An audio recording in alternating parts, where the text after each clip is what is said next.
আজকে ডিবিএমএস বা database management সিস্টেমের সেকেন্ড ক্লাস। দেখে নিই আজকে সিলেবাসের কোন কোন পার্টগুলো কভার করার চেষ্টা করব। সিলেবাসে যে পোর্শনগুলো হাইলাইট করা আছে আজকে সেই পোর্শনগুলো কভার করার চেষ্টা করব। এখানে যে এসকিউএলের পার্টটা আছে সেটা ডেস্কটপ কম্পিউটারে বা ল্যাপটপে আমরা কিভাবে প্র্যাকটিক্যালি রান করব সেই বিষয়টাও আজকে করে দেখাবো। প্রথমেই আসি ফাংশনাল ডিপেন্ডেন্সির ক্ষেত্রে। রিলেশনাল ডেটাবেস সিস্টেমে কোনো নির্দিষ্ট রিলেশন বা টেবিলের অন্তর্গত দুটো অ্যাট্রিবিউটের মধ্যে যদি নির্ভরতা থাকে তাহলে তাকে ফাংশনাল ডিপেন্ডেন্সি বলে। ফাংশনাল ডিপেন্ডেন্সিতে দুটো অ্যাট্রিবিউটকে যথাক্রমে ডিটারমিনেন্ট আর একটা ডিটারমাইন্ড বলা হয়। ফাংশনাল ডিপেন্ডেন্সি প্রকাশ করার জন্য অ্যারো যে চিহ্নটা আছে সেই চিহ্নটা ব্যবহার করা হয়। যেমন কোনো রিলেশনের এ এবং বি দুটি অ্যাট্রিবিউট হলে তাদের মধ্যে যদি ফাংশনাল ডিপেন্ডেন্সি থাকে তাহলে সেটাকে দেখাতে হয় এ অ্যারো বি হিসাবে, অর্থাৎ বি অ্যাট্রিবিউটটি ফাংশনালি ডিটারমাইন্ড বাই এ। এটা যদি একটা উদাহরণ নেওয়া যায় তাহলে দেখা যাবে একটা স্টুডেন্ট একটা টেবিল আছে যেখানে রোল নাম্বার আছে আর মার্কস আছে, ঠিক আছে। তো এই ক্ষেত্রে রোল নাম্বার অ্যারো মার্কস, তার মানে হচ্ছে গিয়ে মার্কস ডিটারমাইন্ড বাই রোল। এখানে মনে রাখতে হবে ফাংশনাল ডিপেন্ডেন্সির ক্ষেত্রে রিলেশনটিতে ডিটারমিনেন্টের একটি মানের জন্য ডিটারমাইন্ডের কেবলমাত্র একটি মানই থাকবে, মানে একটা রোল নাম্বারের রেসপেক্টে একটাই মার্কস থাকবে এখানে, তাহলেই রোল অ্যারো মার্কস এই ডিপেন্ডেন্সিটা লেখা যাবে, না হলে কিন্তু লেখা যাবে না। আরেকটা এক্সাম্পল নিয়ে দেখা যাক। এখানে একটা এমপ্লয় টেবিল আছে। এমপ্লয় টেবিলের মধ্যে এমপ্লয়েড আইডি, এমপ্লয় নেম আর এমপ্লয়েড এজ আছে। এবার এমপ্লয় আইডি দিয়ে এমপ্লয়ি নেমের প্রত্যেকটা ভ্যালুকে ইউনিকলি আইডেন্টিফাই করা সম্ভব। তো সেই ক্ষেত্রে এটা বলা যেতে পারে যে employee name functionally dependent on employee ID. তো মানে এমপ্লয়ি আইডি দিয়ে এমপ্লয়ি নেমের প্রত্যেকটা ভ্যালুকে ইউনিকলি আইডেন্টিফাই করা পসিবল হচ্ছে, এই জন্য এমপ্লয়ি name functionally dependent on employee আইডি। তাহলে ইন জেনারেলি যদি বলা যায় এ অ্যারো বি, তাহলে হচ্ছে গিয়ে B functionally dependent on A হচ্ছে গিয়ে ডিটারমিনেন্ট সেট আর বি হচ্ছে গিয়ে ডিপেন্ডেন্ট অ্যাট্রিবিউটস। এবার আসি ফাংশনাল ডিপেন্ডেন্সি কত ধরনের হয়। এটি মোটামুটি চারটে ভাগে ভাগ করা যায় এটাকে। একটা হচ্ছে ফুললি ফাংশনাল ডিপেন্ডেন্সি, একটা হচ্ছে ট্রান্সিটিভ ডিপেন্ডেন্সি, একটা মাল্টি ভ্যালিউড ডিপেন্ডেন্সি আর একটা হচ্ছে পার্শিয়াল ডিপেন্ডেন্সি। প্রথমে আসি ফুললি ফাংশনাল ডিপেন্ডেন্সিতে। তো কোনো অ্যাট্রিবিউট ফুললি ফাংশনাল ডিপেন্ডেন্ট হবে আর একটা অ্যাট্রিবিউটের উপর যদি প্রপার সাবসেট ছাড়া একটা পার্টিকুলার অ্যাট্রিবিউটের উপর এটা ফাংশনাল ডিপেন্ডেন্ট হয়। একটা এক্সাম্পল নিলে বোঝা যাবে। এখানে একটা টেবিল আছে যেটার নাম হচ্ছে প্রজেক্ট কস্ট। এখানে প্রজেক্টের আইডি আর প্রজেক্টের কস্ট দুটো দেওয়া আছে। আর আরেকটা টেবিল আছে সেটা হচ্ছে কি এমপ্লয়ি প্রজেক্ট, যেখানে এমপ্লয়ি আইডি, প্রজেক্ট আইডি আর কত দিন একটা প্রজেক্টের উপর একটা এমপ্লয়ি স্পেন্ড করেছে সেটার হিসাব আছে। তো এখানে যদি এমপ্লয়ি আইডি, প্রজেক্ট আইডি আর প্রজেক্ট কস্ট অ্যারো ডেজ যদি বলা যায়, মানে ডেজ ফাংশনালি ডিপেন্ডেন্ট যদি এই তিনটে অ্যাট্রিবিউটের মিলিত রূপে হয়, ঠিক আছে, তাহলে এটা ফুললি ফাংশনালি ডিপেন্ডেন্ট বলা যাবে না। কারণ হচ্ছে এর যে সাবসেট বলতে এমপ্লয়ি আইডি, প্রজেক্ট আইডি আর প্রজেক্ট কস্টের এই তিনটের মধ্যে একটা যদি সাবসেট হয় এমপ্লয়ি আইডি আর প্রজেক্ট আইডি, তো সেই দুটো মিলিয়েই কত সংখ্যক দিন একটা এমপ্লয়ি একটা প্রজেক্টের উপর কাজ করেছে সেটা ইজিলি বের করা পসিবল। তো সেই ক্ষেত্রে days functionally dependent on employee ID, project ID and project cost এটা বলা যাবে না। তাহলে যদি ফুল ফাংশনাল ডিপেন্ডেন্সি বলতে হয় তাহলে days functional dependent on employee ID আর প্রজেক্ট আইডি, এইটা যদি বলা যায় তাহলেই একমাত্র বলা যেতে পারে যে এই যে রিলেশনটা আছে সেটা ফুললি ফাংশনালি ডিপেন্ডেন্ট। এবার আসি মাল্টিভ্যালুড ডিপেন্ডেন্সির ক্ষেত্রে। একটা টেবিলের মধ্যে একটা বা তার বেশি সংখ্যক রোয়ের জন্য যদি ওই সেম টেবিলে একটা বা তার বেশি সংখ্যক রো পাওয়া যায় তাহলে সেটাকে বলা হয় মাল্টিভ্যালুড ডিপেন্ডেন্সি। মাল্টিভ্যালুড ডিপেন্ডেন্সিকে ডাবল অ্যারোর সাহায্যে লেখা হয়। একটা এক্সাম্পল নিয়ে দেখা যেতে পারে, যেরকম হচ্ছে কিউ যদি ফাংশনালি ডিপেন্ডেন্ট হয় পি এর উপর আর যদি আবার ফাংশনালি ডিপেন্ডেন্ট হয় কিউ এর উপর, তাহলে ডাবল অ্যারোর সাহায্যে লেখা যেতে পারে এই পি ডাবল অ্যারো কিউ আবার কিউ ডাবল অ্যারো আর একমাত্র তখনই যখন আর আর কিউ দুজনেই ইন্ডিপেন্ডেন্ট অ্যাট্রিবিউট হবে। এবার আসি পার্শিয়াল ডিপেন্ডেন্সির ক্ষেত্রে।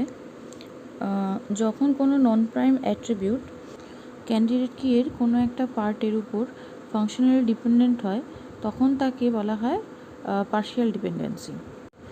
এরপরে আমরা নর্মালাইজেশন পড়ব। তো সেখানে সেকেন্ড নর্মাল ফর্ম যেটা আছে মানে 2NF যেটা, সেখানে এই পার্শিয়াল ডিপেন্ডেন্সিটাকে রিমুভ করা হয়। ঠিক আছে, তো একটা এক্সাম্পল নিয়ে দেখা যাক। এখানে একটা রিলেশন নেওয়া হয়েছে, সেটা হচ্ছে স্টুডেন্ট প্রজেক্ট বলে, যে টেবিলটার মধ্যে student ID, project number, student name আর প্রজেক্ট নেম আছে। এই টেবিলটার ক্ষেত্রে প্রাইম কি অ্যাট্রিবিউট হচ্ছে স্টুডেন্ট আইডি আর প্রজেক্ট নাম্বার। স্টুডেন্ট আইডি দিয়ে স্টুডেন্ট নেমকে আইডেন্টিফাই করা পসিবল, তাহলে সুতরাং এটাকে বলা যেতে পারে এটা পার্শিয়াল ডিপেন্ডেন্ট। আর অন্যদিকে প্রজেক্ট আইডি দিয়ে প্রজেক্ট নেমকে ডিটারমাইন করা সম্ভব, সুতরাং এটাও বলা যেতে পারে এটা পার্শিয়াল ডিপেন্ডেন্ট। এবার হচ্ছে কি ট্রানজিটিভ ডিপেন্ডেন্সি।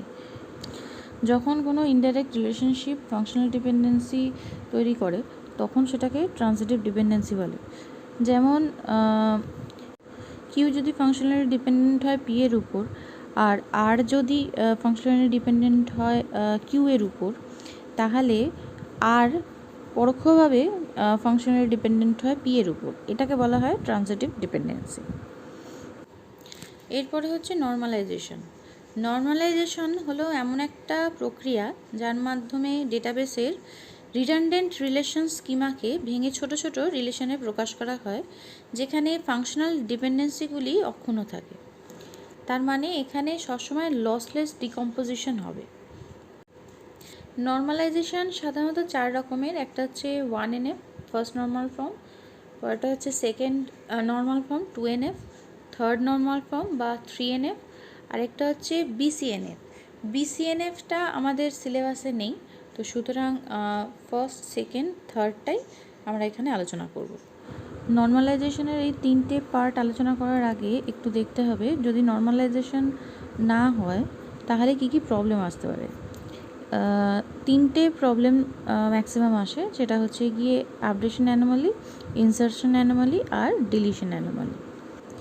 এর জন্য একটা এক্সাম্পল নেওয়া হয়েছে, স্টুডেন্ট নামক একটা টেবিল নেওয়া হয়েছে। এই টেবিলের মধ্যে student ID, student name, student address আর সাবজেক্ট অপটেড, মানে যে স্টুডেন্টটা কী সাবজেক্ট নিয়েছে সেটার জন্য একটা টেবিল নেওয়া হয়েছে।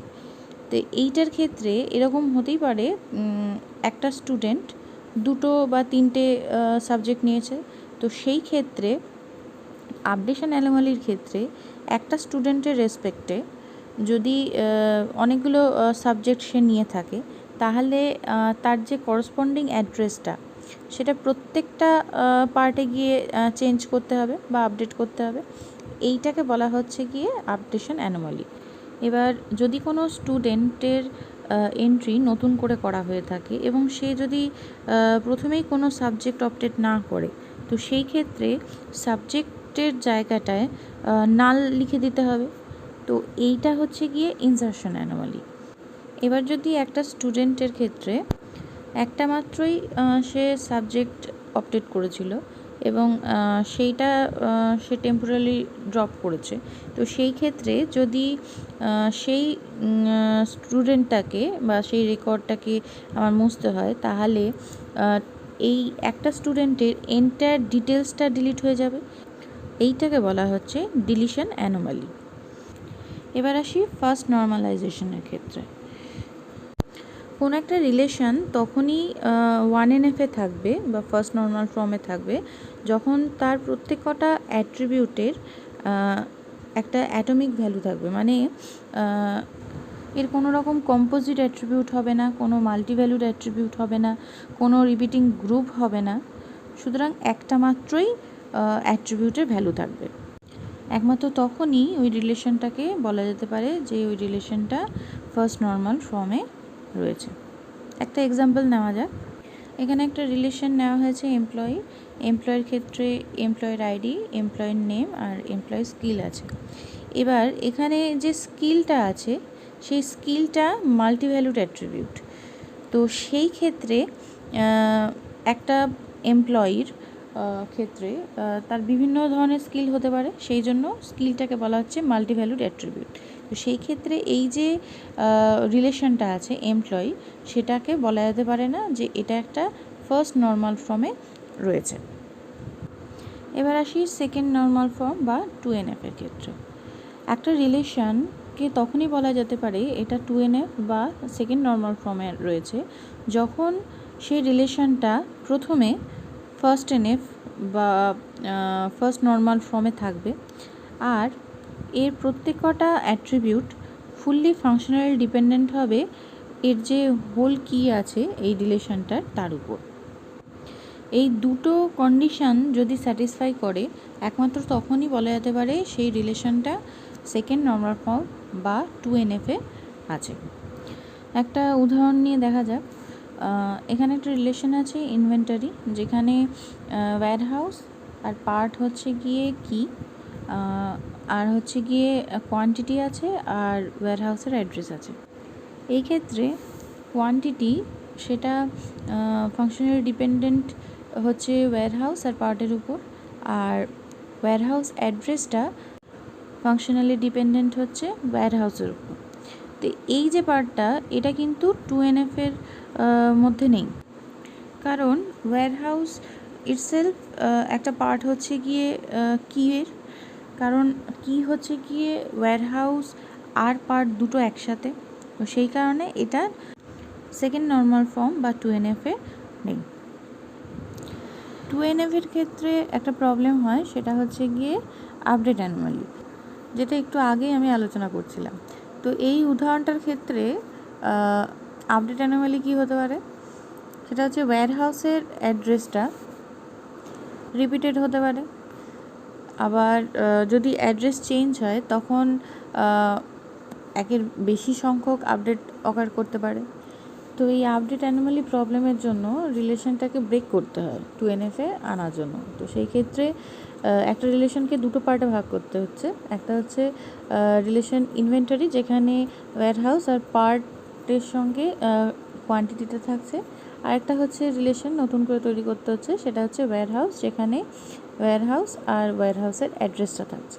তো এই ক্ষেত্রে এটা ফার্স্ট নর্মাল ফর্মেও থাকছে এবং রিলেশনের প্রতিটা অ্যাট্রিবিউট তার কি পার্টের উপর ফাংশনালি ডিপেন্ডেন্ট থাকছে।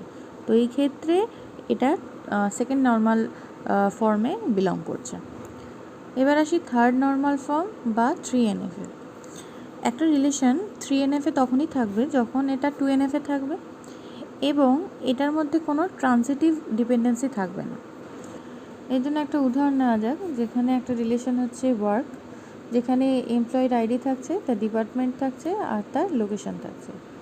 তো এই ক্ষেত্রে যদি বলা যায় department functional dependent on employee আইডি, তাহলে সেইটা সেকেন্ড নর্মাল ফর্মে থাকছে এবং থার্ড নর্মাল ফর্মেও থাকছে। কিন্তু যদি লোকেশন বলা হয় ফাংশনালি ডিপেন্ডেন্ট অন ডিপার্টমেন্ট, তো সেই ক্ষেত্রে এটা সেকেন্ড নর্মাল ফর্মে থাকছে, কিন্তু এটা থার্ড নর্মাল ফর্মে থাকছে না। যেহেতু কি হচ্ছে গিয়ে এমপ্লয়ি আইডি, তো সেইখানে এই যে রিলেশনটা থাকছে সেটা 2NF ফর্মে থাকছে, কিন্তু 3NF-এ থাকছে না। 3NF-এর ক্ষেত্রেও কিছু প্রবলেম এখানে অকার্স করবে, যেমন ডিপার্টমেন্টের লোকেশন প্রত্যেকটা এমপ্লয়ির ক্ষেত্রে রিপিট হবে, এবং যদি লোকেশন চেঞ্জ হয় সেই লোকেশনের মাল্টিপল সংখ্যক আপডেটস করতে হবে, এবং এই আপডেট করতে যদি কেউ ভুলে যায় তাহলে ডেটায় ইনকনসিস্টেন্সি চলে আসবে। এটা গেল নর্মালাইজেশন। এবার আসি এসকিউএলের ক্ষেত্রে। এসকিউএলের কমান্ডকে মোটামুটি 5টা ভাগে ভাগ করা যায়। একটা হচ্ছে ডেটা ডেফিনেশন ল্যাঙ্গুয়েজ, একটা হচ্ছে ডেটা ম্যানিপুলেশন ল্যাঙ্গুয়েজ, একটা হচ্ছে ট্রানজাকশন কন্ট্রোল ল্যাঙ্গুয়েজ, একটা হচ্ছে ডেটা কন্ট্রোল ল্যাঙ্গুয়েজ, আর একটা হচ্ছে ডেটা কোয়ারি ল্যাঙ্গুয়েজ। এই ডেটা ডেফিনেশন ল্যাঙ্গুয়েজের সাহায্যে টেবিলের গঠন পরিবর্তন, যেমন টেবিল তৈরি, টেবিল আপডেট করা, টেবিল ডিলিট করে দেওয়া, এই যে পরিবর্তনগুলো হয় সেগুলো ডেটা ডেফিনেশন ল্যাঙ্গুয়েজের মাধ্যমে করা হয়ে থাকে। ডিটিএল কমান্ডের মধ্যে ক্রিয়েট, ড্রপ, অল্টার, ট্রাঙ্কেট এগুলো ব্যবহার করা হয় বেসিক্যালি। নতুন টেবিল ক্রিয়েট করার জন্য ক্রিয়েট কমান্ড ব্যবহার করা হয়। টেবিলের মধ্যে স্ট্রাকচারের কোনো পরিবর্তন করার জন্য তখন অল্টার কমান্ড ব্যবহার করা হয়। টেবিলটাকে মুছে ফেলার জন্য ড্রপ কমান্ড ব্যবহার করা হয়। আর টেবিলের সমস্ত রেকর্ড যদি একবারে মুছে ফেলতে হয় এবং টেবিলের স্পেসটা টোটালটা খালি করে দিতে হয়, তখন ট্রাঙ্কেট কমান্ড ব্যবহার করতে হয়। এছাড়া রিনেম কমান্ড আছে, টেবিলের নাম যদি পরিবর্তন করা দরকার পড়ে তখন রিনেম কমান্ড ব্যবহার করা হয়। এরপর আসছি ডিএমএল বা ডেটা ম্যানিপুলেশন ল্যাঙ্গুয়েজের ক্ষেত্রে। এই ডিএমএল কমান্ডগুলো টেবিলে যে ডেটাগুলো স্টোর থাকে সেই ডেটাগুলোকে ম্যানিপুলেট করার জন্য ব্যবহার করা হয়। ডিডিএল কমান্ডের যেরকম একটা পার্মানেন্ট এফেক্ট থাকতো ডেটাবেসের উপর, সেক্ষেত্রে ডিএমএল কমান্ডের সেরকমভাবে কোনো পার্মানেন্ট এফেক্ট থাকে না। এটা একটা অস্থায়ী অবস্থার জন্য কাজ করে, তারপর আবার পুনরায় আগের যে অবস্থা ছিল সেটায় ফিরে যায়। ডিএমএলের ক্ষেত্রে ইনসার্ট, আপডেট, ডিলিট এই ধরনের কমান্ড ব্যবহার করা হয়। টেবিলের মধ্যে কোনো ডেটা ইনসার্ট করার জন্য ইনসার্ট কমান্ড ব্যবহার করা হয়। আর আপডেট কমান্ড ব্যবহার করা হয় যদি টেবিলের কোনো একটা ভ্যালু যদি চেঞ্জ করতে হয় বা আপডেট করতে হয়, তখন আপডেট কমান্ড ব্যবহার করাটা হয়। যদি টেবিলের কোনো রোকে বা কোনো ডেটাকে মুছে ফেলতে হয়, তখন ডিলিট কমান্ড ব্যবহার করা হয়। ট্রানজাকশন কন্ট্রোল ল্যাঙ্গুয়েজ বা টিসিএলের যে কমান্ডগুলো আছে সেগুলো ডেটাবেসের উপর অন্যান্য কমান্ডগুলোর প্রভাবকে চেক করে। এখানে মোটামুটি কমিট, রোলব্যাক, সেভ পয়েন্ট এই ধরনের কমান্ডগুলো এখানে ব্যবহার করা হয়। কমিট কমান্ড ব্যবহার করা হয় ডেটাবেসের সকল ট্রানজাকশন সংরক্ষণ করার জন্য। এরপরে রোলব্যাক কমান্ড ব্যবহার করা হয় যে সকল ট্রানজাকশনগুলো ডেটাবেসে এখনও সংরক্ষণ হয়নি তাদেরকে আন্ডু করতে এই ধরনের কমান্ড ব্যবহার করা হয়। আর যদি কোনো একটা নির্দিষ্ট পয়েন্টে গিয়ে রোলব্যাক করানোর দরকার পড়ে তাহলে সেভ পয়েন্ট কমান্ডটা ব্যবহার করা হয়। এরপর আসছি ডিসিএল বা ডেটা কন্ট্রোল ল্যাঙ্গুয়েজের ক্ষেত্রে। ডিসিএল বেসিক্যালি যে ইউজার থাকে তাকে অথরিটি অ্যাক্সেস দেওয়ার জন্য ব্যবহার করা হয়, যেমন গ্রান্ট, রিভোক। গ্রান্টের সাহায্যে ইউজারকে ডেটাবেসের কিছু সুবিধা প্রদান করা হয়, আর রিভোকের সাহায্যে সেই সুবিধাগুলো বাতিল বা রিজেক্ট করা দেওয়া হয়। ডেটা কোয়ারি ল্যাঙ্গুয়েজ বা ডিকিউএল যেটা, সেটা একটা ডেটাবেসের উপর যে কোয়ারিগুলো থাকে সেগুলোকে পারফর্ম করার জন্য এই ল্যাঙ্গুয়েজটা ব্যবহার করা হয়। এখানে সিলেক্ট যে কমান্ডটা থাকে সেটা ম্যাক্সিমাম ব্যবহার করা হয়। সিলেক্ট কমান্ড সবসময় একটা ক্লজের বেসিসে মোস্টলি কাজ করে, যেখানে একটা ওয়্যার কন্ডিশন বা একটা ওয়্যার ক্লজ দিয়ে সেই ডেটার টেবিলটাকে ফেচ করা হয়। এছাড়া ডেটাবেসে বিভিন্ন ধরনের অপারেটর থাকে, যেমন arithmetic operator, comparison operator, concatenation operator, logical operator আর স্পেশাল অপারেটর। অ্যারিথমেটিক অপারেটরের মধ্যে পড়ে যোগ, বিয়োগ, গুণ, ভাগ। এছাড়াও মড, কোনো সংখ্যার মড বের করা বা এক্সপোনেনশিয়াল বের করা, এই প্রত্যেকটা জিনিসই অ্যারিথমেটিক অপারেটরের মধ্যে থাকে। কম্প্যারিজন অপারেটরের মধ্যে equals to, greater than, greater equals to, less than, less equals to, not equals to, between and বা রেঞ্জের ব্যাপারটা যেটা থাকে, সেই প্রত্যেকটা অপারেটর এখানে ব্যবহার করা হয়। কনক্যাটিনেশন অপারেটর বেসিক্যালি দুটো স্ট্রিংকে যোগ করার জন্য ব্যবহার করা হয়। আর লজিক্যাল অপারেটরের মধ্যে and or not, equals to, এগুলো মোটামুটি থাকে। এরপরে আসছি ডেস্কটপ কম্পিউটারে বা ল্যাপটপে কীভাবে এসকিউএল ইনস্টল করব এবং রান করব। আমি এখানে ওয়াম্প সার্ভার ইনস্টল করা এবং সেখানে কিভাবে এসকিউএল রান করা হয় সেটা আমি এখানে করে দেখাচ্ছি। ওয়াম্প সার্ভার নেওয়ার পার্টিকুলার কারণ হচ্ছে কি, এটার সাইজ অনেকটাই কম লাগে আর মোটামুটি আমাদের সিলেবাসে যে ধরনের কোয়ারিগুলো আছে সেগুলো সবকটাই মোটামুটি এখানে রান করা সম্ভব। তো সেই কারণে ওয়াম্প সার্ভারটাই আমি প্রেফার করছি। প্রথমে নেট থেকে আগে ওয়াম্প সার্ভারটা ডাউনলোড করতে হবে। এরপরে ওয়াম্প সার্ভারের ফাইলটা ওপেন করে নেক্সট অপশানে ক্লিক করতে হবে। এরপরে যে এগ্রিমেন্ট থাকে সেটা অ্যাকসেপ্ট করে আবার নেক্সট করতে হবে।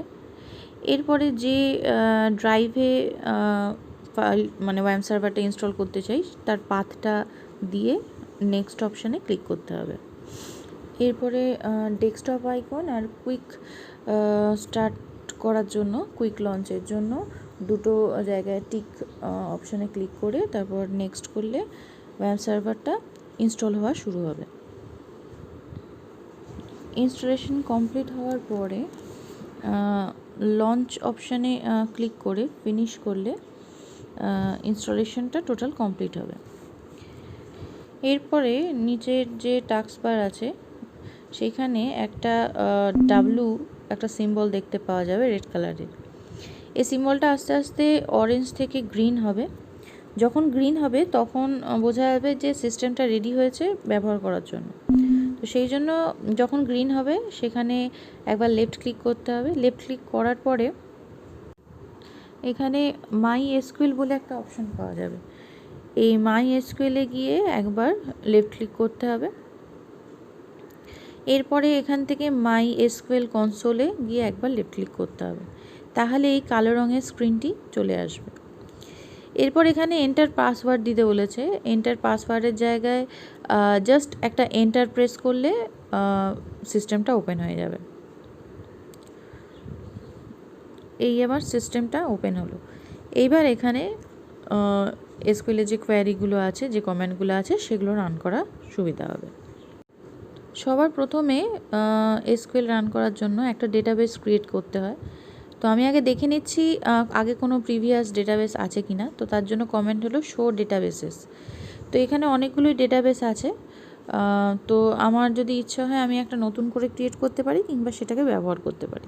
তো আমি প্রথমে নতুন করে একটা ডেটাবেস ক্রিয়েট করছি। তো সিনট্যাক্স হলো create space database space database name. তো সাপোজ আমি এখানে ক্রিয়েট করছি ক্লাস 12-এর সায়েন্স, ঠিক আছে। তো সেই ক্ষেত্রে create space database space class science, class 12 science লিখলে মনে হয় ভালো হয়। তো এটা একটু এডিট করে নেওয়া যাক। তো ক্লাস 12 সায়েন্স। এবার এটা লেখার পরে একটা সেমিকোলন দিয়ে এটাকে কমেন্টটাকে শেষ করতে হবে। এবার কমেন্টটা শেষ করার পরে এন্টার প্রেস করলে এখানে দেখাচ্ছে কোয়ারি ওকে, তার মানে আমার কোয়ারি যেটা আমি লিখেছি সেটায় কোনো সিনট্যাক্স এরর নেই, মানে এটা ঠিক হয়েছে। এরপর এই যে ডেটাবেসটা ক্রিয়েট করলাম সেটাকেই ব্যবহার করতে চাইছি, তো সেই জন্য কমান্ড হচ্ছে ইউজ স্পেস ডেটাবেস নেম। তো ডেটাবেস নেম ছিল আমার ক্লাস 12 সায়েন্স, দিয়ে সেমিকোলন দিয়ে এন্টার প্রেস করা হয়েছে। তাতে দেখা গেল যে ডেটাবেস চেঞ্জ, মানে আমি একটা নতুন একটা ডেটাবেসে এসেছি। এবার এইখানে এসে কোনো টেবিল তৈরি করার বা রান করার সেই কমান্ডগুলো করতে পারবো। এবার সবার প্রথমে চেক করে নিতে হচ্ছে আমার কোনো এক্সিস্টিং টেবিল আছে কি না। যদিও প্রথমবার তো ডেটাবেস ক্রিয়েট করা হয়েছে, তো কোনো টেবিল থাকার কথা নয়, তাও দেখে নিচ্ছি কোনো টেবিল আছে কি না। তো তার জন্য কমেন্ট হচ্ছে গিয়ে শো টেবিলস দিয়ে সেমিকোলন। শো টেবিলস কমেন্টটার কাজ হচ্ছে গিয়ে ডেটাবেসের অন্তর্গত যে টেবিলগুলো থাকে সেই টেবিলগুলোকে শো করানো। তো যেহেতু এখানে কোনো টেবিল আগে থেকে নেই, তো সেই জন্য এমটি সেট দেখাচ্ছে। এরপরে একটা টেবিল আমি ক্রিয়েট করতে চাইছি, সেই টেবিলটা হচ্ছে স্টুডেন্ট টেবিল। তো তার জন্য কমেন্ট হচ্ছে create space table space table name.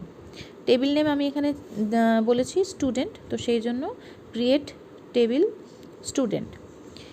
এই পরের লাইনে গিয়ে আমি এটা লিখছি যদিও, কিন্তু এটা পাশাপাশি লিখলেও কোনো সমস্যা হয় না। যতক্ষণ পর্যন্ত না সেমিকোলন পড়ছে ততক্ষণ পর্যন্ত এন্টার প্রেস করা সম্ভব। তো প্রথমে ভেবেছিলাম রোল নাম্বার নিয়ে করব, তো তার থেকে বেটার হয় প্রত্যেকটা স্টুডেন্টের একটা স্টুডেন্ট আইডি থাকে, তো সেই স্টুডেন্ট আইডিটাকে এখানে নিয়ে নিচ্ছি। এবার স্টুডেন্ট আইডিটা একটা ভেরিয়েবল ক্যারেক্টার হতে পারে, তো তার জন্য একটা মিনিমাম একটা জায়গা দরকার। তো সেই জায়গাটা ধরে নিচ্ছি 10, মানে 10টা ক্যারেক্টারের বেশি আর হবে না এই এসআইডি বা স্টুডেন্ট আইডির ক্ষেত্রে। এরপরে নিয়ে নিচ্ছি রোলটা নিচ্ছি অ্যাজ এ ইন্টিজার টাইপ। ইন্টিজারের মান 999-এর উপর আর হবে না, তাই জন্য 3 ঘর নিয়েছি। এরপরে নিচ্ছি ক্লাসটাও একটা ভেরিয়েবল ক্যারেক্টার, এটাকে ডিফাইন করছি 4 বলে। 4 হচ্ছে কারণ ম্যাক্সিমাম ক্লাস হতে পারে X11 বা V111, তো সেই ক্ষেত্রে 4, ঠিক আছে। আচ্ছা, এরপর নিচ্ছি সেকশনটাও ক্যারেক্টার, তো সেই ক্ষেত্রে এটার ভেরিয়েবল ক্যারেক্টার 2। নাম যেটা সেটাও একটা ভেরিয়েবল ক্যারেক্টার বা স্ট্রিং, তো সেটার ক্ষেত্রে একটা ম্যাক্সিমাম নিয়ে নিচ্ছি 30টা ঘরের হতে পারে, তার বেশি হবে না। অ্যাড্রেসের ক্ষেত্রে ধরে নিচ্ছি এই ভেরিয়েবল ক্যারেক্টারটা 40 ঘরের হতে পারে। এরপরে নিচ্ছি বেঙ্গলিতে কত মার্কস পেয়েছে সেই স্টুডেন্টটি, সেটা ইন্টিজার ফরম্যাটে নেওয়া হচ্ছে। তারপরে ইংলিশে কত মার্কস পেয়েছে সেটাও ইন্টিজারে। আচ্ছা, এরপরে ম্যাথসে কত মার্কস পেয়েছে সেটাও ইন্টিজারে। এখানে একটা জিনিস লক্ষ্য করতে হবে, প্রত্যেকটার যদি স্পেস দিয়ে দিতাম, মানে বেঙ্গলি স্পেস মার্কস, তাহলে কিন্তু এটা নিত না, ঠিক আছে। তো সেই জন্য আন্ডারস্কোরটা দেওয়া হয়েছে। এরপরে নিয়ে নিচ্ছি ফিজটাও অ্যাজ এ ইন্টিজার টাইপ নিয়ে নিচ্ছি। এরপরে একটা টেবিলে প্রাইমারি কি ডিফাইন করতে হয়, তো প্রাইমারি কি আমি ডিফাইন করে দিচ্ছি যে এসআইডি বা যে স্টুডেন্ট আইডি আছে সেইটাকে আমি ডিফাইন করে দিচ্ছি যে সেটা প্রাইমারি কি হিসাবে। এরপরে ব্র্যাকেট দিয়ে সেমিকোলন দিয়ে এন্টার প্রেস করছি। দেখাচ্ছে কোয়ারি ওকে, তার মানে এই যে টেবিলটা ক্রিয়েট করতে চাইছিলাম সেই টেবিলটা ক্রিয়েট হয়েছে। এই টেবিলটাকে দেখার জন্য কমেন্ট হচ্ছে DSC space table name. DSC stands for description of the table, মানে টেবিলটা কী আছে তার ডেসক্রিপশন টোটালটা দেখাচ্ছে। দেখ এখানে এসআইডি ওয়ার্কার, এটা প্রাইমারি কি ডিফাইন করে দিচ্ছি, তারপরে রোলের টাইপ কি ইন্টিজার, ক্লাসের টাইপ ভেরিয়েবল ক্যারেক্টার, এই যে প্রত্যেক কটার ডেসক্রিপশন একটা টেবিল আকারে দিচ্ছে, এইটা হচ্ছে ডিএসসি বা ডেসক্রিপশন কমান্ডের এটা একটা কাজ। এরপরে আরেকটা টেবিল তৈরি করার জন্য আমি কমান্ড লিখছি, সেটা হচ্ছে গিয়ে ক্রিয়েট টেবিল টিচার নামক একটি টেবিল তৈরি করছি, যেখানে টিচারদের একটা আইডি থাকবে, টিআইডি, সেটাও একটা ভেরিয়েবল ক্যারেক্টার হবে, যেটা 10টি ঘরের ম্যাক্সিমাম হবে। তো এটাকে আমি ডিফাইন করে দিচ্ছি প্রাইমারি কি হিসাবে। আগের বার প্রাইমারি কিটা লাস্টে গিয়ে ডিফাইন করেছিলাম, এটার ক্ষেত্রে প্রাইমারি কিটা পাশেই ডিফাইন করে দিচ্ছি, যে কোনো একটা পদ্ধতি ফলো করলেই হবে, ঠিক আছে। এরপরে টিচারের নাম নিয়ে নিচ্ছি, নামটাও একটা ভেরিয়েবল ক্যারেক্টার, সেটা ম্যাক্সিমাম 30টার ঘরের হবে। অ্যাড্রেসটাও ভেরিয়েবল ক্যারেক্টারের হবে। আচ্ছা, এরপরে নিয়ে নিচ্ছি টিচেস।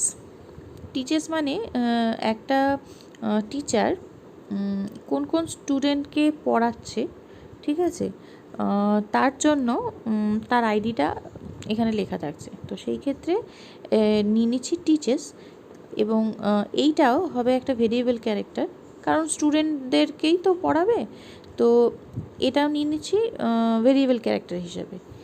এইখানে যেটা দেখানোর জন্য টেবিলটা ক্রিয়েট করা, সেটা হচ্ছে ফরেন কি। ফরেন কি হচ্ছে গিয়ে এখানে টিচেস কার সাপেক্ষে, প্রথম টেবিলের সাপেক্ষে। প্রথম টেবিলটা ছিল স্টুডেন্টের এসআইডি, সেটা ছিল প্রাইমারি কি। তো সেটার ক্ষেত্রে এই টিচেসটা হচ্ছে ফরেন কি। তো সেই জন্য ফরেন কি ডিফাইন করতে হয় এইভাবে, ফরেন কি টিচেস মানে যে অ্যাট্রিবিউটটা আমি নিচ্ছি সেইটা, তারপর রেফারেন্সেস স্টুডেন্ট মানে ফার্স্ট টেবিল, রেফারেন্স করা হচ্ছে ফার্স্ট টেবিলের কোন অ্যাট্রিবিউটটাকে, এসআইডি মানে স্টুডেন্ট আইডিটাকে, তারপর দিয়ে সেমিকোলন দিয়ে এটাকে শেষ করছি। এইটা হচ্ছে ফরেন কি কোনো একটা টেবিলে যদি ডিফাইন করতে হয়, সেটা কি ফরম্যাটে করতে হয়, সেটা হচ্ছে এইভাবে, ঠিক আছে। এই জন্য পার্টিকুলারলি এই টেবিলটা ক্রিয়েট করে দেখালাম। আচ্ছা, এই টিচার টেবিলটাতে যদি আমি ডেসক্রিপশন দেখতে চাই, তো ডিএসসি টিচার বলে কমান্ডটা টাইপ করলে এই টিচার টেবিলের ডেসক্রিপশনটা চলে আসবে। এখানে দেখ টিআইডি যেটা, সেটা প্রাইমারি কি হিসেবে ইন্ডিকেট করা আছে, টিচার্স যেটা সেটা MUL হিসেবে আছে। ফরেন কি এখানে সেইভাবে লেখা থাকে না, তো এটাকে এইভাবে বুঝে নিতে হবে, ঠিক আছে। আচ্ছা, এরপর আসি একটা টেবিলকে অল্টার যদি করতে হয়। এবার অল্টার করার জন্য কী করা যেতে পারে, এখানে অল্টার কমান্ডটা ব্যবহার করছি। তো অল্টার কমান্ড ব্যবহারের জন্য প্রথমে সিনট্যাক্স হচ্ছে অল্টার স্পেস টেবিল নেম। এখানে টিচার টেবিলটাকে অল্টার করতে চাইছি, তো সেই জন্য টেবিল নেমের জায়গায় টিচার এসছে। এবার আমি চাইছি এই ফিল্ডগুলোর 4টে ফিল্ড আছে, টিআইডি, নেম, অ্যাড্রেস, টিচেস। তো এইখানে আরেকটা ফিল্ড আমি অ্যাড করতে চাইছি, সেটা হচ্ছে ডিপার্টমেন্ট। তো এখানে সেই জন্য অ্যাড ডিইপিটি মানে ডিপার্টমেন্টটা, সেটা একটা ভেরিয়েবল ক্যারেক্টার। তো সেটাকে 10 দিয়ে ডিফাইন করে আমি কমান্ডটা যদি রান করি, তাহলে দেখাচ্ছে কি কোয়ারি ওকে। এরপর আবার ডেসক্রিপশানটা নিয়ে নিই। ডেসক্রিপশান নিলে দেখা যাবে এই যে ডিপার্টমেন্ট যে ফিল্ডটা আমি অ্যাড করেছিলাম, সেটা এই ডেসক্রিপশানের মধ্যে চলে এসছে, যেটার ভেরিয়েবল ক্যারেক্টার হচ্ছে গিয়ে 10। আর যেটা আমি কোনো কিছু কিন্তু ডিফাইন করিনি, প্রাইমারি কি বা নট নাল কিছু ডিফাইন নেই, সেই জন্য এইভাবে দেওয়া আছে। এরপরে অনেক সময় দেখা যায় যে ডেট অফ বার্থ বা ডেট অফ জয়নিং এর জন্য কোনো ফিল্ড থাকে, তো সেটার ক্ষেত্রে একটা নিয়ে নিই, এখানে অল্টার টেবিল করি, মানে আরেকটা ফিল্ড এখানে এই টিচার যে টেবিলটা আছে তার মধ্যে অ্যাড করছি। তো তার জন্য কমান্ড হচ্ছে অল্টার টেবিল টিচার। এখানে অ্যাড বলছি ডিওবি মানে ডেট অফ বার্থ। এটার যে টাইপ হয় সেটা হয় ডেট টাইপ, ঠিক আছে। এই দুই সেমিকোলন যদি দেওয়া যায়, তাহলে আবার ডেসক্রিপশান যদি দেখা যায় এই টেবিলের, তো সেখানে দেখা যাবে এই যে ডিওবি যেটা নেওয়া হলো ডেট অফ বার্থ, সেটা টাইপ হচ্ছে গিয়ে ডেট। এরকম ডেট টাইপ হয়, টাইমও হয়, ঠিক আছে। তো কোনো যদি টাইম নেওয়ার দরকার পড়ে, তখন সেই টাইপটায় গিয়ে টাইম লিখলেই হয়ে যায়। আচ্ছা, এবার যদি কোনো একটা ফিল্ডকে ডিলিট করে দিতে হয়, তার জন্য কমান্ড হচ্ছে ড্রপ, ঠিক আছে। তাহলে অল্টার স্পেস টেবিল স্পেস যে টেবিলটার উপর করতে চাইছি সেটা হচ্ছে টিচার, ড্রপ ডিওবি। আমি ডিওবি যে ফিল্ডটা ক্রিয়েট করেছিলাম সেই ফিল্ডটা ডিলিট করার জন্য আমি এই কমান্ডটা রান করলাম। ডেসক্রিপশনে গিয়ে আবার দেখতে পেলাম যে ডিওবিটা যেটা আমি নিয়েছিলাম সেটা অটোমেটিক্যালি ডিলিট হয়ে গেছে। এরপরে আমি যে দুটো টেবিল ক্রিয়েট করলাম সেই টেবিলগুলোকে দেখার জন্য কমান্ড হচ্ছে গিয়ে show tables. Show space tables দিয়ে সেমিকোলন দিয়ে এন্টার প্রেস করলে যে দুটো টেবিল আমি ক্রিয়েট করেছি সেই দুটো টেবিল আমাকে শো করবে। দেখ এখানে আমার ডেটাবেসের নাম হচ্ছে ক্লাস 12 সায়েন্স, আর তার মধ্যে দুটো টেবিল আছে, একটা হচ্ছে স্টুডেন্ট, একটা হচ্ছে টিচার। এবার আমি টিচার টেবিলটাকে ডিলিট করে দিতে চাই, তো তার জন্য কমান্ড হচ্ছে ড্রপ স্পেস টেবিল নেম। এখানে টেবিল নেম হচ্ছে টিচার, তো সেই জন্য drop space table space teacher. এরপরে শো টেবিলস করলে দেখা যাচ্ছে শুধুমাত্র স্টুডেন্ট টেবিলটা আছে, টিচার টেবিলটা মুছে গেছে। এরপরে স্টুডেন্ট টেবিলের মধ্যে কোনো ডেটা আছে কিনা দেখার জন্য কমান্ড হচ্ছে select star from student. Star indicate করে সমস্ত ডেটাগুলোর জন্য, ঠিক আছে। তো এরপরে আমি আরেকবার ডেসক্রিপশন করে দেখে নিচ্ছি টেবিলটাকে, যাতে ডেটা এন্ট্রি করতে সুবিধা হয়। এরপরে ডেটা এন্ট্রি করার জন্য এই যে টেবিলটা আছে তার জন্য কমান্ড হচ্ছে insert command. Insert into table values.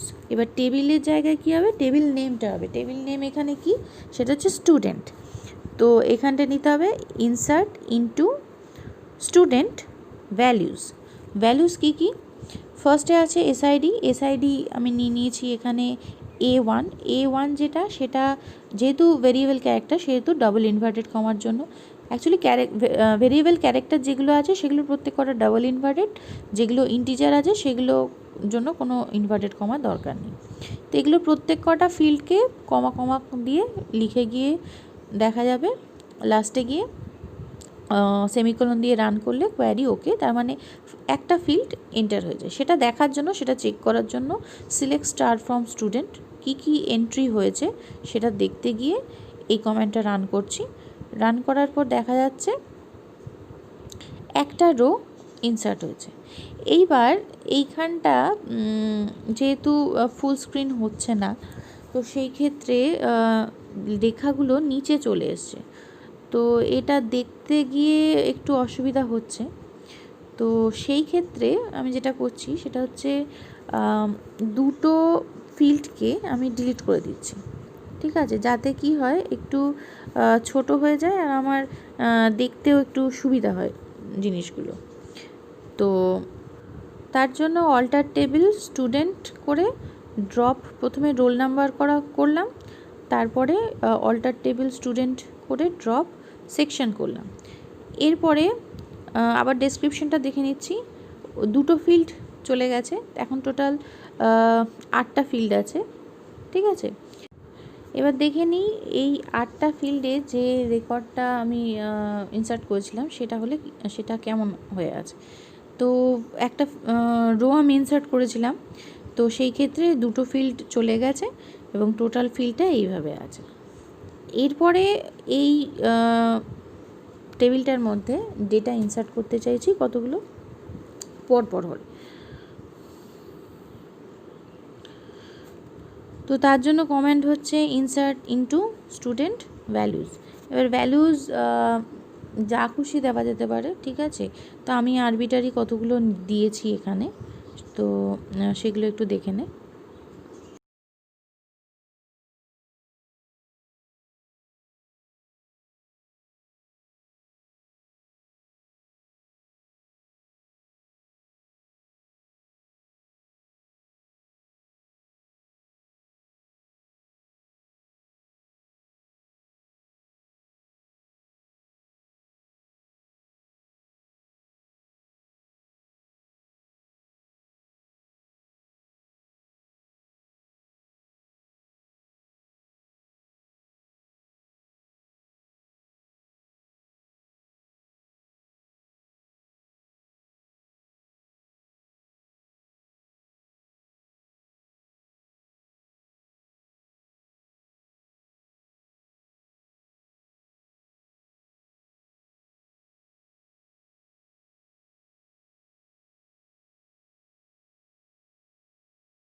এখন সব 10টা মোটামুটি ডেটা ইনসার্ট করার পরে আমি দেখতে পাচ্ছি সিলেক্ট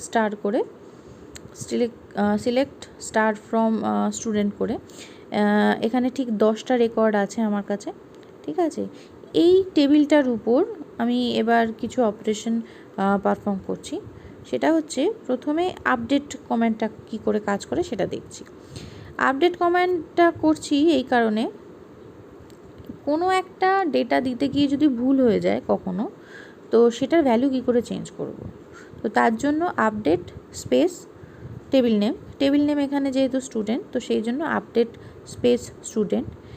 এবার বলছি সেট করতে হচ্ছে কোন ভ্যালুটা, এসআইডি, মানে যে স্টুডেন্ট আইডি ছিল A10, সেটাকে আমি এবার অন্য কিছুতে কনভার্ট করতে চাইছি। সাপোজ ধরে নিই A99, ঠিক আছে। তো এসআইডি যেটা আছে সেটাকে আমি A99-এ কনভার্ট করতে চাইছি, যেখানে হোয়ার একটা ক্লজ আছে। ঠিক আছে, যেখানে এসআইডিটা কী ছিল আগে, A10। ঠিক আছে, তো এরপরে এটা দিয়ে সেমিকোলন দিচ্ছি। সেমিকোলন দেওয়ার পর এটাকে রান করলে কোয়ারি ওকে বলছে। কোয়ারি ওকে করার পরে আবার দেখে নিচ্ছি সিলেক্ট স্টার করে, তো দেখছি A10 যেটা সেটা A99 হয়ে গেছে। ঠিক আছে, হ্যাঁ, বিতান নামের যে স্টুডেন্টটি ছিল তার এখন এসআইডি মানে সেটা 99 হয়ে গেছে। আচ্ছা, এরপরে যে ক্লাস আছে, সব কটা ক্লাসই 5 আর 6 দিয়েছি। তো ধরে নিলাম একটা ক্লাসকে আমি চেঞ্জ করব। ঠিক আছে, তো তার জন্য কি বলছি, update space student space set, কী করছি, ক্লাস ইকুয়ালস টু বলছি 12 সাপোজ। তো যেহেতু ক্লাসটা একটা ভেরিয়েবল ক্যারেক্টার স্ট্রিং, তো সেহেতু এটা ডবল ইনভার্টেড কমার মধ্যে আছে। এবার ক্লজ দিচ্ছি কি, wire SID equals to A99, মানে A99 যে 6-এ পড়ছিল সেটাকে এবার চেঞ্জ করে আমি ক্লাস 12 করতে চাইছি। ঠিক আছে, তো তার জন্য এবার রান করলাম সেমিকোলন দিয়ে। তাহলে দেখা গেল বিতান নামের যে ছেলেটি ছিল যার এসআইডি ছিল A99, তার এখন 6 থেকে এটা কনভার্ট হয়ে গেছে 12-এ। তো সুতরাং যে কোনো ভ্যালু হোয়ার ক্লজের মাধ্যমে আমি আপডেট করতেই পারি। ঠিক আছে, এরপরে আমি রেকর্ড যদি ডিলিট করে দিতে চাই একটা রেকর্ড, তো সেই ক্ষেত্রে কমান্ড হবে ডিলিট ফ্রম স্টুডেন্ট। স্টুডেন্টটা হচ্ছে গিয়ে টেবিল নেম।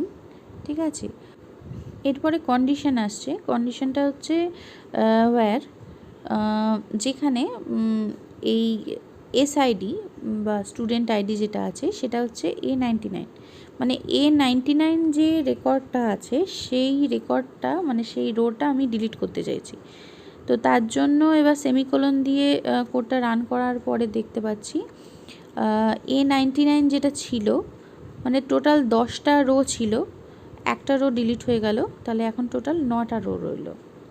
ঠিক আছে, আচ্ছা, আরেকটা রো ডিলিট করে দেখি হয় কি না। তো তার জন্য আবার কমান্ডটা রান করছি। অ্যাকচুয়ালি কিবোর্ডের যে arrow, up arrow, down arrow যেটা আছে, সেই অ্যারোগুলো প্রেস করলে আগের যে কমান্ডগুলো আছে সেগুলো চলে আসে। ঠিক আছে, তো এই ক্ষেত্রে A9 যে এসআইডিটা আছে সেটাকে আমি ডিলিট করে দিলাম। তো দেখা গেল দুটো রোকে আমি ডিলিট করে দিয়েছি, এখন পড়ে রইল 8টা রো।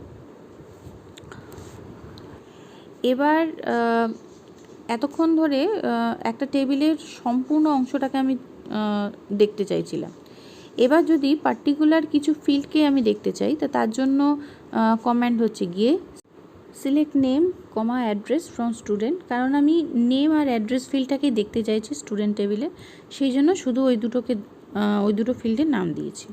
ঠিক আছে, যে যে ফিল্ডগুলো দেখার দরকার পড়বে সেই ফিল্ডগুলোকে কমা দিয়ে লিখলে সেই ফিল্ডগুলো শো করবে।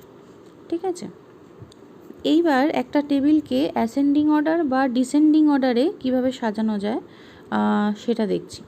ঠিক আছে, তো এখানে যে নামগুলো আছে সেই নামগুলোকে যদি অ্যাসেন্ডিং বা ডিসেন্ডিং অর্ডারে সাজাতে হয় তখন কমান্ড হচ্ছে সিলেক্ট স্টার ফ্রম স্টুডেন্ট। যেহেতু পুরো টেবিলটাই নিচ্ছি সেহেতু স্টার দিয়েছি। এরপরে হচ্ছে অর্ডার বাই। ঠিক আছে, অর্ডার বাই নেম, মানে নামটাকে এবার ডিসেন্ডিং অর্ডারে আমি সাজাচ্ছি, তো সেই জন্য DESC কমেন্টটা দেওয়া হয়েছে। তো এই ক্ষেত্রে এটাকে রান করলে দেখা যাবে প্রত্যেকটা নাম যে আছে সেই নামগুলো মানে জেড থেকে এ পর্যন্ত মানে ডিসেন্ডিং অর্ডারে সাজানো হয়ে গেছে। ঠিক আছে, এরপর যদি এই ডিসেন্ডিং অর্ডারের বদলে যদি অ্যাসেন্ডিং অর্ডারে সাজাতে হয় নামগুলোকে, তাহলে ডিসেন্ডিংয়ের বদলে দিতে হবে ASC। এখন দেখা গেল এবার যে নামগুলো যে টেবিলটা সাজানো হয়েছে সেটা অ্যাসেন্ডিং অর্ডারে সাজানো হয়েছে। এবার যদি কোয়েশ্চেন আসে যে কোন একটা পার্টিকুলার নামের শুধুমাত্র আমি স্টুডেন্ট আইডিটা দেখতে চাই, তো সেই ক্ষেত্রে কি হবে? সেই ক্ষেত্রে সিলেক্ট শুধুমাত্র স্টুডেন্ট আইডি দেখতে চাই, সুতরাং SID ফ্রম টেবিল নেম এখানে স্টুডেন্ট। এবার ক্লজ হচ্ছে কি where name equals to, suppose ধরে নিলাম আমি অমিত, মানে অমিতের আমি শুধুমাত্র ওর আইডিটা দেখতে চাইছি, স্টুডেন্ট আইডিটা। তো তার জন্য এটা হচ্ছে কমেন্ট, সেমিকোলন দিলে দেখা যাবে রান করার পর শুধুমাত্র অমিত যে রেকর্ডটা আছে তার শুধুমাত্র SIDটা A6 যেটা সেটা এখানে শো করছে। এরপর আমি যদি মনে করি এর স্টুডেন্ট আইডি, অ্যাড্রেস, নাম এই তিনটেই আমি দেখতে চাই অমিতের, তো সেই ক্ষেত্রে SID, অ্যাড্রেস, নেম দিলে পুরো স্টুডেন্টের নাম, অ্যাড্রেস আর আইডি শো করবে। এরপরে যদি এরকম কোয়ারি আসে যে স্টুডেন্টরা পলতাতে থাকে এবং যারা ক্লাস 5-এ পড়ে তাদেরকে দেখতে চাইছি, তো সেই ক্ষেত্রে তাদের শুধুমাত্র স্টুডেন্ট আইডি, তাদের নাম, তাদের ক্লাস আর তাদের অ্যাড্রেস এই টেবিল থেকে আমি দেখতে চাইছি। তো সেই জন্য কমান্ড হলো select SID, name, class, address from স্টুডেন্টটা হচ্ছে টেবিল নেম। ক্লজ হচ্ছে কি ওয়্যার ক্লাস ইকুয়ালস টু 5টা যেহেতু ভেরিয়েবল ক্যারেক্টার সেহেতু ডবল ইনভার্টেড কমার মধ্যে। অ্যান্ডটা হচ্ছে লজিক্যাল অপারেশন। ঠিক আছে, অ্যাড্রেস ইকুয়ালস টু পলতা। তো এই লজিক্যাল অ্যান্ড অপারেশনের ক্ষেত্রে দুটোই যদি ট্রু হয় তাহলে স্টেটমেন্ট ট্রু হবে। তো এইটা যদি রান করা যায় তাহলে দেখা যাবে পলতাতে ক্লাস 6-এ সুধাও পড়ে, কিন্তু আমি শুধুমাত্র চেয়েছি ক্লাস 5-এ যে পড়ে। তো ক্লাস 5-এ পলতাতে দুজন আছে, একজন হচ্ছে শ্যাম আর একজন হচ্ছে অমিত, সেটাই শো করেছে। এরপরে যদি লজিক্যাল অপারেশন অর এর একটা এক্সাম্পল দেখি, যে আমি সেই স্টুডেন্টগুলোর স্টুডেন্ট আইডি, নাম, ক্লাস, অ্যাড্রেস দেখতে চাই যারা হয় ক্লাস 5-এ পড়ে না হলে যারা পলতাতে থাকে। তো সেই ক্ষেত্রে অ্যান্ডের জায়গায় জাস্ট অরটাকে রিপ্লেস করে দিলাম, তাহলে যে আউটপুটটা পেলাম সেই টেবিলটা যেখানে স্টুডেন্টরা হয় ক্লাস 5-এ পড়ে না হলে পলতায় থাকে। মানে এমনও হতে পারে পলতায় যে থাকে সে ক্লাস 6-এ পড়তে পারে, আবার যারা ক্লাস 5-এ পড়ে তারা পলতাতে নাও থাকতে পারে। ঠিক আছে, আচ্ছা, এবার সেই সমস্ত স্টুডেন্টদের স্টুডেন্ট আইডি, নাম আর অ্যাড্রেস দেখতে চাই যাদের নাম S দিয়ে শুরু হয়েছে। তো সেই ক্ষেত্রে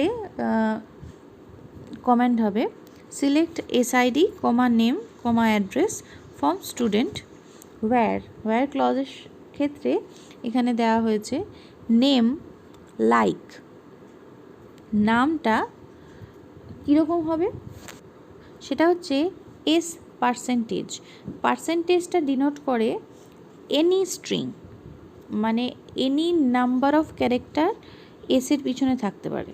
ঠিক আছে। তো সেই ক্ষেত্রে তিনটে নাম আছে আমার কাছে, একটা হচ্ছে এসআইডি A2, A5 আর A7-এর, শ্যাম, সুবীর আর সুধার।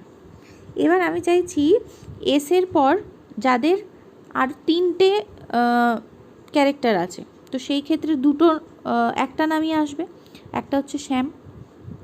এবার যদি বলি এসের পর আরও চারটে ক্যারেক্টার থাকবে, মানে টোটাল 5টা ক্যারেক্টারের যাদের নাম আছে তাদেরকে শো করতে, তাহলে সেই ক্ষেত্রে আন্ডারস্কোর, যেটা আন্ডারস্কোর দিয়ে এটাকে ডিফাইন করা হয়।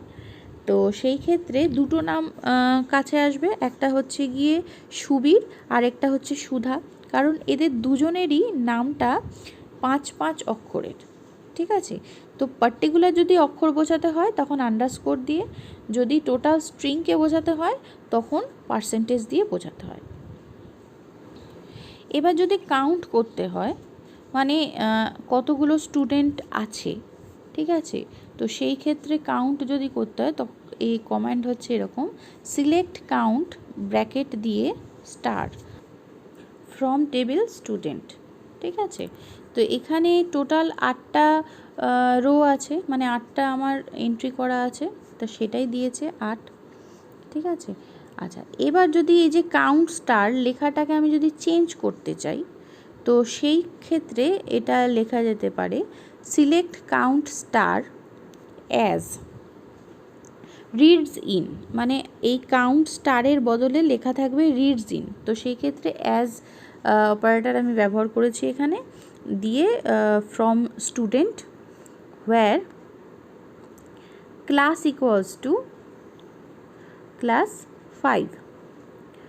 তো ক্লাস 5-এ যে স্টুডেন্টগুলো পড়ে, কজন পড়ে তার টোটাল সংখ্যাটা আমি চাই। সেই ক্ষেত্রে দেখা যাচ্ছে 6জন ক্লাস 5-এ পড়ে। যদি আমি দেখতে চাই কজন 6-এ পড়ে, তো সেই ক্ষেত্রে ক্লাস 5টা ক্লাস 6 করলে দেখা যাবে 2জন ক্লাস 6-এ পড়ে, তাহলে টোটাল 8জন আছে। টোটাল 8জন 5 আর 6 মিলিয়ে পড়ে। এবার যদি জানতে চাওয়া হয় যে স্টুডেন্টরা আছে তারা পার্টিকুলারলি কোন কোন নির্দিষ্ট জায়গা থেকে আসছে, ঠিক আছে, তো তার জন্য কমান্ড হচ্ছে ডিস্টিংক্ট। তো সিলেক্ট স্পেস ডিস্টিংক্ট অ্যাড্রেস, মানে অ্যাড্রেসটার আলাদা আলাদা কোন জায়গা থেকে আসছে সেটা জানার জন্য অ্যাড্রেস ফিল্ডটা নিয়েছি। টেবিলটা হচ্ছে স্টুডেন্ট, তাহলে হবে ফ্রম স্টুডেন্ট। ঠিক আছে, দিয়ে সেমিকোলন দিয়ে এন্টার প্রেস করলে দেখা যাবে যে পলতা, ব্যারাকপুর আর খড়দা এই তিনটেই ডিস্টিংক্ট অ্যাড্রেস আছে, সেটাই শো করছে এখানে, ব্যারাকপুর, পলতা আর খড়দা। এবার যদি দেখতে চাই এই তিনটে যে ডিস্টিংক্ট জায়গা আছে, অ্যাড্রেস আছে, সেখান থেকে কত সংখ্যক স্টুডেন্ট আসে, তো সেই ক্ষেত্রে কমান্ড হবে select address comma count star as cams from, মানে দুটো আমি ফিল্ড রাখতে চাইছি, একটা অ্যাড্রেস দেখাবে আর একটা কতজন সংখ্যক স্টুডেন্ট আসছে সেটা কামস ফ্রম বলে দেখাবে। স্টুডেন্ট গ্রুপ বাই অ্যাড্রেস, মানে অ্যাড্রেসের যে গ্রুপটা আছে সেখানে কত সংখ্যক করে স্টুডেন্ট আসছে সেইটা কাউন্টের জন্য এই কমান্ডটা করা হলো। তাহলে দেখা যাচ্ছে ব্যারাকপুর থেকে 4জন আসছে, পলতা থেকে 3জন আর খড়দা থেকে 1জন আসছে, সেটাই আমার যে মেইন যে টেবিলটা আছে সেখান থেকে দেখতে পাওয়া যাচ্ছে। এবার যদি কোয়ারি আসে যে এমন কোন একটা অ্যাড্রেসের থেকে যেখান থেকে 3জনের বেশি সংখ্যক স্টুডেন্ট আসছে, ঠিক আছে, তো সেই রকম অ্যাড্রেসটা আর কতজন আসছে তার সংখ্যাটা দেখাও, তাহলে কমান্ড হবে select address comma count star as cams from student group by address having count star greater than 3, মানে 3 সংখ্যার বেশি যেখান থেকে আসছে, তার এখানে দেখা যাচ্ছে ব্যারাকপুর থেকে 4জন আসছে, সেটাই এখানে শো করেছে, তাহলে কোয়ারি ঠিক আছে। এরপরে যদি স্টুডেন্ট আইডি যার A1, ঠিক আছে, তার অ্যাড্রেস ব্যারাকপুর থেকে যদি চেঞ্জ করে আমি আগরপাড়া করতে চাই, তাহলে কমেন্ট হবে কীরকম, update space student space set address equals to Agarpara AGP। Set করছি অ্যাড্রেসটাকে কোন ভ্যালু দিয়ে, AGP দিয়ে, মানে আগরপাড়া দিয়ে, where SID equals to A1। A1-এর যে অ্যাড্রেসটা আছে ব্যারাকপুর, সেটাকে সেট করছি আগরপাড়া বলে, তার জন্য সেট কমান্ডটা ব্যবহার করা হয়েছে। এরপরে সিলেক্ট স্টার ফ্রম স্টুডেন্ট করলে দেখা যাবে রাম নামক যে ছেলেটি আছে যার SID A1, তার অ্যাড্রেসটা ব্যারাকপুর থেকে আগরপাড়াতে কনভার্ট হয়ে গেছে। এরপরে আসছি গ্রান্ট দেওয়া। গ্রান্ট আপডেট অ্যাড্রেস, মানে অ্যাড্রেস যে ফিল্ডটা আছে সেই ফিল্ডটাকে আপডেট করার জন্য গ্রান্ট পারমিশন দিচ্ছি ইউজার নাম্বার 1কে। তার জন্য কমেন্ট হচ্ছে grant update address on student, মানে যে টেবিলটা আছে স্টুডেন্ট, টু ইউজার 1। ইউজার 1কে স্টুডেন্ট নামক যে টেবিল আছে তার যে ফিল্ড আছে অ্যাড্রেস, সেটা আপডেট করার গ্রান্ট দিচ্ছি। এটাই যদি রিভোক করে নিতে হয়, মানে তুলে নিতে হয়, তাহলে কি করব, তাহলে রিভোক ইনসার্ট স্টুডেন্ট, মানে স্টুডেন্টের যে টেবিলটা আছে সেখানে ইউজার 1 কোনো কিছু আর ইনসার্ট করতে পারবে না, সেই রিভোক করার জন্য revoke insert on student from user 1। এটা হচ্ছে কমেন্ট, ঠিক আছে। এবার সেই সমস্ত স্টুডেন্টের রেকর্ড দেখতে চাইছি যারা ক্লাস 5-এ পড়ে না। তো তার জন্য আরেকটা কমেন্ট হচ্ছে select star from student where class not ইনও একটা ক্লজ, ক্লাস 5-এ পড়ে না, তো নট ইন ব্র্যাকেট দিয়ে ক্লাস 5, ঠিক আছে। এটা রান করলে দেখা যাবে দুজন ক্লাস 5-এ পড়ছিল না, তো ক্লাস 6-এর দুজন A7 আর A8 দুটো রেকর্ড যেটা আছে সেটা শো করছে। এবার যদি দেখতে হয় সেই সব স্টুডেন্টদের রেকর্ড যারা বাংলাতে একটা নির্দিষ্ট নাম্বারের রেঞ্জে পেয়েছে। এখানে রেঞ্জটা ধরে নিচ্ছি 60 থেকে 80। তো তার জন্য কমেন্ট হবে select star from student where English marks between মানে একটা রেঞ্জটা কি আছে 60 অ্যান্ড 80। অ্যান্ড অপারেশনটা লজিক্যাল অ্যান্ড অপারেশন 60 আর 80-র ভিতরে যখন থাকছে সেই জন্য এখানে লজিক্যাল অ্যান্ড অপারেশন দেওয়া হয়েছে। তো সেই ক্ষেত্রে দেখা গেল 60 থেকে 80-র মধ্যে 5 জন আছে, 5 জনের নাম শো করেছে, ঠিক আছে। আচ্ছা, এবার যদি দেখা যায় যে টোটাল কত টাকা কালেক্ট হয়েছে স্টুডেন্টদের থেকে ফিস বাবদ, তো সেই ক্ষেত্রে কমেন্ট হবে সিলেক্ট সাম, মানে একটা টোটাল কলামের যদি যোগ করতে হয় তখন কমেন্ট হয় সাম। কোন ফিল্ডের উপর করছি সেটা হচ্ছে ফিজ, তো সিলেক্ট সাম ব্র্যাকেট দিয়ে ফিজ অ্যাজ টোটাল। এই যে কলামটা থাকবে সেটাকে আমি বলছি টোটাল কালেকশন বলে একটা কলামের হেডিং হবে, তো সেই জন্য অ্যাজ টোটাল কালেকশন ইন্ডিকেট করেছি ফ্রম স্টুডেন্ট টেবিল নেমটা।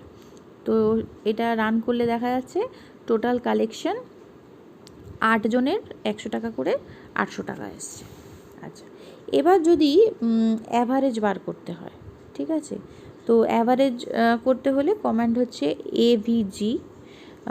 এটাও ফিজের উপরই একটা রাফলি করে দিলাম, ঠিক আছে। যদি না হয় তাহলে অন্য একটা ফিল্ডের উপর করি, ধরে নিই সেটা কোনো একটা মার্কসের উপর করছি, সেটা ধরে নিই বাংলা মার্কসে, ঠিক আছে। তো তাহলে হবে select AVG Bengali marks as the Bengali marks, ঠিক আছে, ফ্রম স্টুডেন্ট টেবিল নেম যেটা সেটা হচ্ছে স্টুডেন্ট, ঠিক আছে। তো এইটা রান করলে বাংলার যে মার্কসগুলো আছে 8 জন তাদের অ্যাভারেজ যা মার্কস সেটা হচ্ছে 57.6250। এই টোটালটা এসছে কিন্তু অ্যাজ এ ফ্লোটিং পয়েন্ট হিসাবে, ঠিক আছে। আচ্ছা, এবার বাংলাতে মিনিমাম কত পেয়েছে সেটা যদি দেখতে হয় তাহলে তার কমেন্ট হচ্ছে মিন, MIN মিন। তাহলে এই বাংলার ক্ষেত্রে মিনিমাম পেয়েছে 36, তাহলে আমি সেটা পেয়ে গেছি। যদি ম্যাক্সিমাম আমাকে খুঁজতে বলে তাহলে মিনের জায়গায় হবে ম্যাক্সিমাম বাংলার ক্ষেত্রে পেয়েছে 74, ঠিক আছে। তো এটা কমেন্টটা রান করলে দেখি কি আসছে। ম্যাক্সিমাম ঠিক এসছে 74, ঠিক আছে। আচ্ছা, এরপরে যদি একটা কলাম না দেখে আরও কয়েকটা কলাম দেখতে চাই তাহলে কিচ্ছু না, এখানে জাস্ট কমা দিয়ে প্লেস করতে হবে। কীরকম? Select max Bengali marks as Bengali marks, ঠিক আছে। কমা দিয়ে SI দিয়ে নিচ্ছি, নাম নিচ্ছি। তো যে কলামগুলো দেখতে চাইছি সেই কমেন্টগুলোর নাম যেভাবে কমা দিয়ে লিখবো সেইভাবেই এখানে রিফ্লেক্ট হবে। এরপরে ওয়েব সার্ভার থেকে বেরোনোর জন্য কমেন্ট হচ্ছে এক্সিট কমেন্ট লিখে টাইপ করলে এই কনসোল থেকে বেরিয়ে চলে আসবে। এবার হচ্ছে কোয়েশ্চেনারিজ। ডেটাবেস ম্যানেজমেন্ট সিস্টেমের উপর MCQ, SAQ আর ব্রড কোয়েশ্চেন, ঠিক আছে। এই তিনটে পার্টি দিয়ে দেওয়া হলো, বাড়িতে একটু সলভ করার চেষ্টা করিস। মাল্টিপল চয়েস যেগুলো আছে সেগুলোর অ্যান্সার দিয়ে দেওয়া হলো, বাকিগুলো একটু ট্রাই করিস। যদি না পারিস তাহলে আমাকে বলিস, আমি অবশ্যই হেল্প করব।